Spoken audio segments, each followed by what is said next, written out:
British troops are often flying into war zones to play their part, but this year they were needed a little closer to home when private security firm G4S failed to deliver.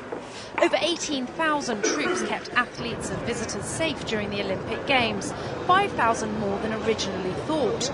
The 2012 Games are now over, but those involved are still getting back to normal. There's some estimates from within the military that it's going to take up to 2 years to actually to fully get back to the level that it was before July of this year. And that's primarily because of rotating troops in and out of theatres and putting equipment in the right places.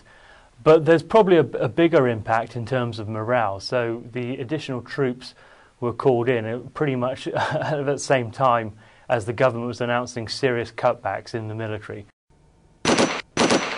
Now, politicians announced the cuts back in 2010. 30,000 members of the military will go in total over a 10-year period. The army is the biggest force with just over 100,000 personnel. It's been ordered to cut about a fifth of its headcount before 2020. Now, the Navy and the RAF are much smaller in comparison. Both have to shrink from 35,000 to 30,000 by 2018.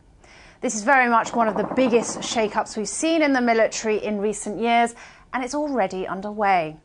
Last year we saw 2 tranches of cuts, but troops are aware that there are still more to come. And of course, during these tough economic times, politicians are looking to cut costs, and the military isn't immune. It's cutting costs and people across all 3 of its services, and while that may balance the budget, when the private sector failed to provide enough security during the Olympics, it was the military that stepped in. So can we expect our forces to do both? Cuts in spending and jobs is taking its toll on morale, and some say there's not enough resources for additional events like the Olympics. But not everybody agrees.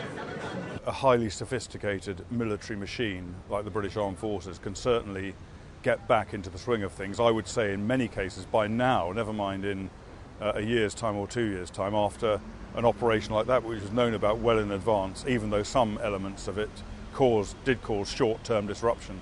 And in terms of morale of British troops, I think overall British soldiers, British military personnel who were involved in that operation at the Olympics, certainly the ones I've spoken to, most of them had a very good time. Most of them enjoyed doing it. Most of them saw the worth of what they were doing. It was something quite different from what they've been used to, and it was not negative for morale in my opinion. Now the Olympics are over, troops are back to work, but all 3 forces are preparing for a new, leaner look going forward. According to the government, it's balanced its books, and the cuts announced are enough to plug the £38 billion deficit in the defence budget.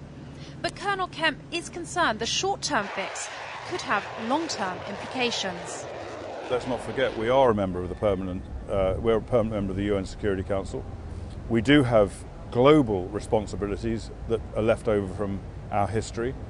We are a major player still on the world stage, but I think by reducing our defence capabilities such that we will not be able to take part in many things that we should, our influence will wane, and that will of course have an impact not purely on defence but also on our economic development. One of the benefits of being a world power is what it does for our economy and for our international trade, and I think that there will be an impact on all of those things from these defence cuts. The battle between the military and the ministers controlling their purse strings is ongoing. Trimming our armed forces will mean less troops stationed abroad and less time spent in war zones post-battle. The cuts are playing their part in reducing the UK's deficit. But analysts say a smaller army means less international involvement and potentially a smaller role on the world stage. Reuters correspondent Kimberly Lim in London for Viettel.